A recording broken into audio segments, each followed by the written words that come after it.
Hi, I'm Jillian Mealy. After 2 decades in television news, I went back to school, left my career, and started a business from scratch, all in the search of freedom and flexibility with my time and voice. But all of that time in TV taught me a thing or two, to say the least. So if you are looking to gain more confidence, empower yourself, tap into a better mindset, and grow, this podcast is for you. Let's dive in and grow together. Welcome into season 3. I'm Jillian Mealy. This season is going to be real, raw, maybe surprising at times, and I hope valuable. I will open up about some things you've not heard from me before. I've thought a lot about how I want to use my voice, and it took a bit of self-reflection to determine how I feel I can best use it. There are a lot of voices out there, so thank you for choosing mine. As I wrapped up season 2, one of the guests who joined me was the one and only Charles Barkley. If you haven't listened to the full episode, I encourage you to do so. It's nearly an hour. We talked about a lot of different things, and I think that it was a really great conversation, and I think we can pull a lot from it.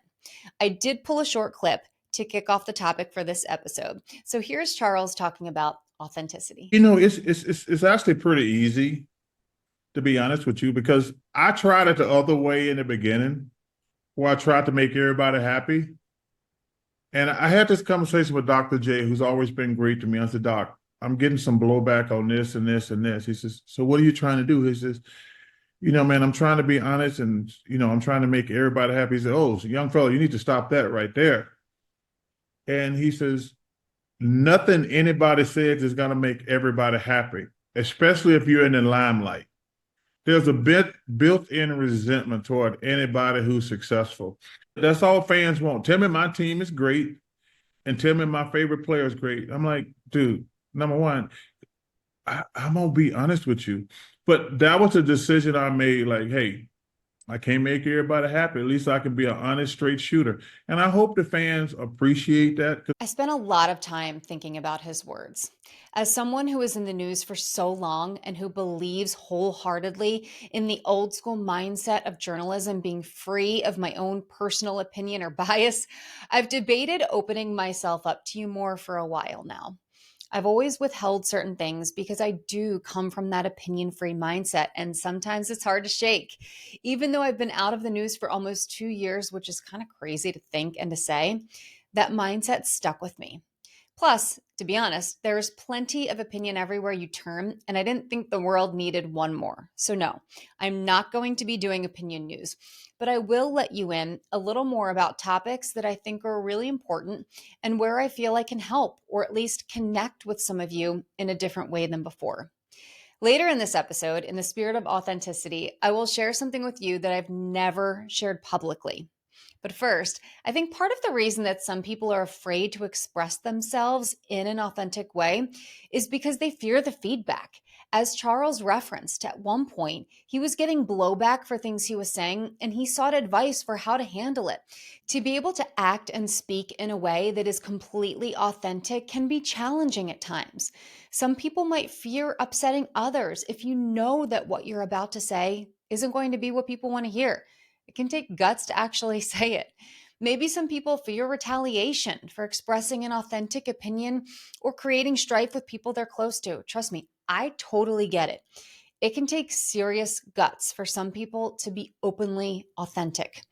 And these days, trust me, I'm expressing this from a lot of personal experience. Feedback comes fast. It can come angry. It can come mean. And many times, faceless online in the form of social media comments and DMs. Trust me, I get plenty, pretty much on a daily basis. But I also get so many nice and positive messages on a daily basis. Feedback, though, can come in person, but I just feel like, at least from my experience anyway, it's easier to hide behind a screen and just rail on people that maybe you've never even met. It's the world we live in today. It happens. Truthfully, there was a time many years ago that it bothered me, but now I couldn't care less. You kind of get to a certain point, at least I have, where people's opinions literally can't touch me. I am so confident in myself and believe in what I'm doing so much that there literally isn't a way for people's BS to infiltrate my world. but it's a struggle for a lot of people out there. The thing is, and I think this is so important, all of us have a certain uniqueness about us that is so important to get out there. It should be seen, it should be heard, regardless of what other people think about it. We all bring something to the table in a way that only we can. If you've been with me for a while, you've heard me talk about knowing your worth and your value and why I think this is incredibly important. If you're new to me, welcome. Thanks for being here. Just a little bit of that backstory. A few years ago, my worth and value hit me like a ton of bricks when I experienced a leader who was extremely undervaluing my experience and me overall. And since then, absolutely nothing can touch me. The empowerment you get when you stand up for yourself, when someone blatantly undervalues you, is so strong, it's almost indescribable. When you know what you bring to the table and you are confident in yourself, your experience, your ideas, your worth, and your value, you are a force. Confidence can make you unshakable and unstoppable. Confidence can give you power that maybe you don't even know you're capable of. Confidence can change your mindset and your life if you let it. And I say, if you let it, because so many people do not allow their confidence to shine as much as they should. I don't know about you, but it's easy to get buried in the stress and the chaos of life, that it can be easy to forget or push aside the things that we do bring to the table. The moment you realize that you have more to offer is the moment that can change your life. And when you work up the courage to do something about it, dang, that is freeing. It's scary as heck, but it is so freeing. There is no going back from that moment, because when you are awakened to your own confidence and power, you're a different person. You are changed forever. I have been changed forever. You become untouchable to the outside world. No words, comments, or thoughts from anyone can penetrate your mindset unless you decide they are worthy of that space in your brain. Think about that. Just pause for a second and let that sink in. You have to be the one to allow things to take up space in your brain. Only you get to choose that. I think that's pretty powerful. And now that I've set the stage for feedback, I am certain that what I'm about to say will get a lot of it. And you know what? I'm okay with it. It's no secret that I walked away from my career in the news to start my own business. I've received a lot of confused questions over the years as to why. I still get them. To be clear, I don't owe anybody a reason. I want to give you reasons. That's why I've talked about this in the past. I want to open myself up more to you. That's why I want to do a deeper dive right now into one aspect of this, because I think it's a necessary and important conversation to have, and I want to have it. It is time. If you watch the news, I'm sure you are well aware that so much of it these days is opinion, especially on the national level. Opinion wiggles its way into a lot of it, whether it be the angle of the story, how it's written, stories that are chosen, or guests that are interviewed. I am of the mindset, as you very well know, that opinion does not belong in journalism. The loudest voices are the ones that get the attention on all sides. The more voices, the louder the message. It got to a point for me where I felt like all I heard anymore was this screaming on all sides. To me, it just felt like too much noise. And truthfully, it was exhausting. I talk about this in a blog I wrote that's on my website if you want to read it. But in my mind, anyway, the journalistic world that I got into in 2005 simply does not exist in the same manner. The thing is, though, the journalism world is important. That's why I do think it's important to talk about how rapidly it's changing. And since this topic is about authenticity and being true to ourselves, I will share something publicly for the first time ever. And I think, at least I hope, a lot of you will relate to this, or at the very minimum, respect it. I think some of you listening will be on the same page, others won't. That's fine. But I think we all deserve, if we want, to express who we are. I'm an independent, have been for a long time. I see all sides of issues. I like certain things Republicans do. I like certain things Democrats do. I do not fit into one box. I like certain policies on the right. I like certain policies on the left. I will not tell you what I like about each at this time because I don't think it's my job to make you feel like I'm pushing my opinion or an agenda on you. There is enough of that out there already. And truthfully, I don't always think it's everyone's business. But I will tell you, there are issues on both sides that affect me personally, that I feel very strongly about, that are very important to me. Independent voters can and do swing elections. And I'm at a point where I don't think it's helpful to be silent on this anymore. A lot of people are like me. Here's proof. There's an article. There's numbers of them out there. But this one in particular that I chose here to mention, the Philadelphia Tribune, titled, quote, in 2024, independent voters grew their share of the vote and split their tickets and expanded their influence. There's data from Gallup and Edison in this article. And at the very end, it says something that I think is really powerful and worth sharing. 2 paragraphs, so I'm going to read it.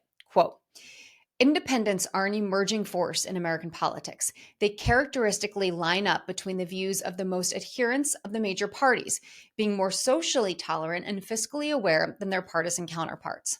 They are also more likely to be split ticket voters than the 2 major parties' backers and seem to have a notable affinity for rejecting the incumbent. This changing shape of the electorate, combined with the popularity of political independence among younger Americans, over half of Gen Z voters identify as independents, calls into question the 2-party formula that has long dominated and defined the American political landscape. End quote. Okay, I'm not here to call into question our entire system right now. That's not the point of this.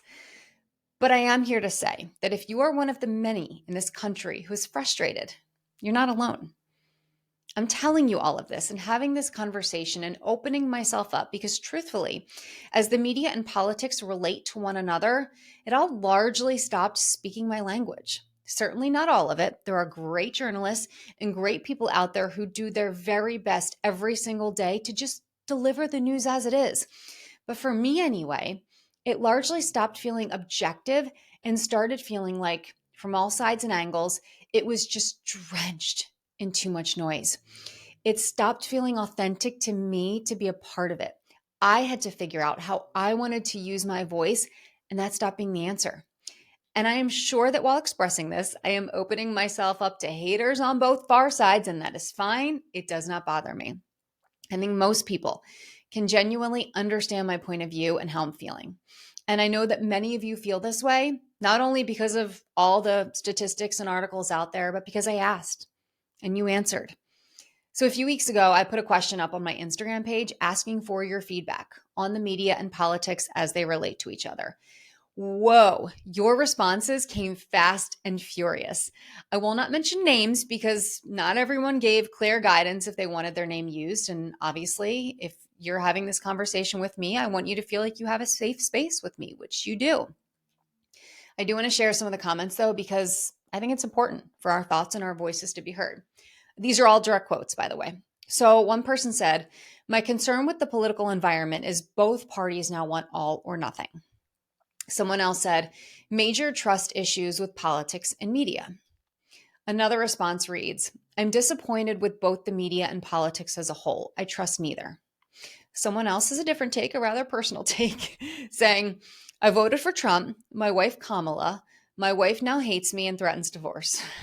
I'm not sure if they're serious or if they're joking, but thank you for your comment, for shining a light on another part of this conversation. A lot of households are divided in how they feel about things. Someone else says, I feel a sense of chaos already about our country, not consuming as much news now. Someone else says, there are very few journalists out there anymore. And as you know, I've expressed, and I will go into a little bit more detail in a minute, there are journalists out there, and I just wish that we could recognize them more than I think we do. I think because, as I mentioned, there's so much noise out there and so much opinion out there that I think that's becoming part of the problem. More on that in a second. Here's another comment. I get my news from social media rather than broadcast media. And finally, this comment reads, media does not reflect the reality of the average American. To which, for the most part, I agree with. In full transparency, there were also responses on both sides, either happy or upset with the outcome of the election or what's going on in our country or our media or our politics, but they were way fewer and farther between than the overwhelming majority of responses that seemed either frustrated or disappointed in the overall state of politics and media these days. Again, I want to make it very clear because I was in the media world for so long and I know how important it is. There are still actual journalists out there who do a darn good job every single day. I know many of them. My point in all of this, though, and in doing this episode and in opening up like this and having this conversation is because I do think a lot of those journalists are drowned out by the opinion and the noise. I felt that way for a long time and I still do. Additionally, and this is not something that just affects the news, by the way, this affects a whole lot of industries. Budget cuts have decimated the media world. There are so many fewer people doing way more things. And it's a very important but very difficult industry right now. It just is. That's the truth. And I just left it less than 2 years ago. So I know from recent experience. By the way, thank you to everyone who responded to my question on Instagram. If you are listening to this and want to share your thoughts with me, please do. You do have a safe space with me. I will ask you to chime in on more conversations going forward because as you listen to these episodes, I want you to feel like you have a part in them, that your voice is heard, and that you have somebody out there who is reading your opinion, whether I agree with it or not. I'm reading it, I'm respecting it, and I'm listening. Okay. I've been holding that all in for years, wondering if I would ever have the courage to express it. I've gotten to a point where I'm in a really good place with my decisions, with who I am, with what I'm building, with my vision for my life, that I felt and I hoped that if I expressed it, maybe it would resonate with someone listening and either empower them or make them feel like they aren't the only ones that don't fit into one box, that there's a voice out there for you. I've learned that it takes a lot of courage to truly be authentic. It can also take a lot of self-awareness and self-reflection to discover what authenticity really means to you and how much of it you want to express. It can take a lot of courage to say something knowing that there are people out there who will not agree with you, care to hear your perspective, or be open-minded enough to even have an actual and meaningful conversation about it.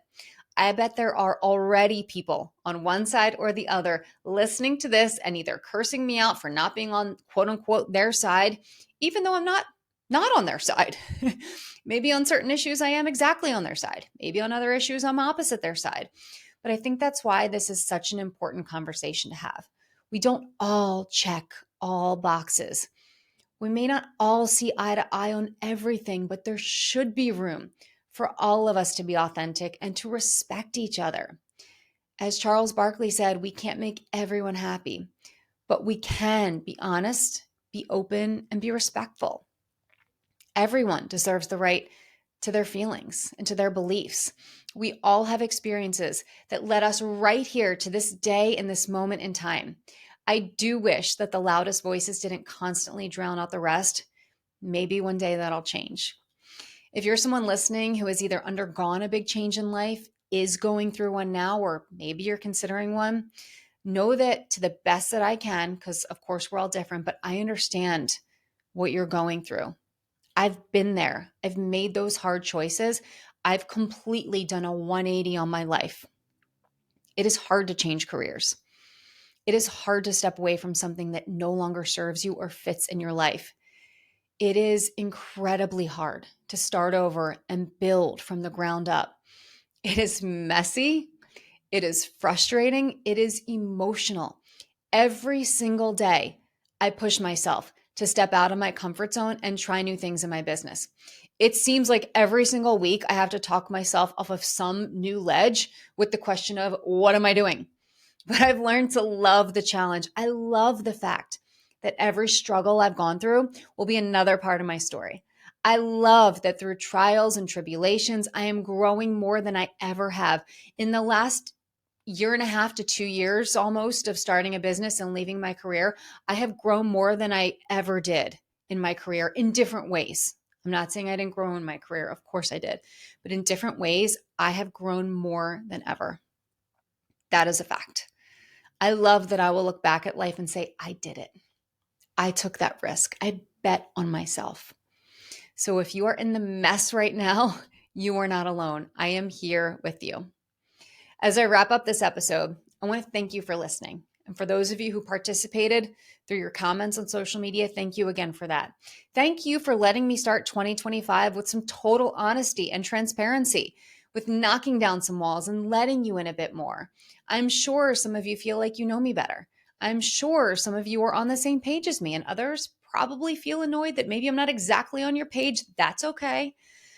I hope this year we can be more open to different perspectives and be more willing to listen to each other and have the hard conversations. As I mentioned at the start, this podcast will not be a political podcast. Sure, maybe sometimes I will talk about things in the political sphere only if I find that the conversation can be helpful. I will be talking about things like entrepreneurship, confidence, communication, leadership, pivoting in life, taking a risk, that leap of faith, and more. I spend a lot of time thinking about topics and how I present them. I want to be fair, helpful, and honest. I want to feel like I'm making a difference in someone's life, even if it is just one person. But the most important thing to me as we start 2025 is to keep unraveling a bit more of who I am, to be more confident walking in my own shoes. And part of that is being comfortable saying exactly who I am. So I hope you'll continue to walk the journey with me as we all become more confident in who we are and as we continue to shape and build our own stories. Thank you so much for being here with me. See you next time.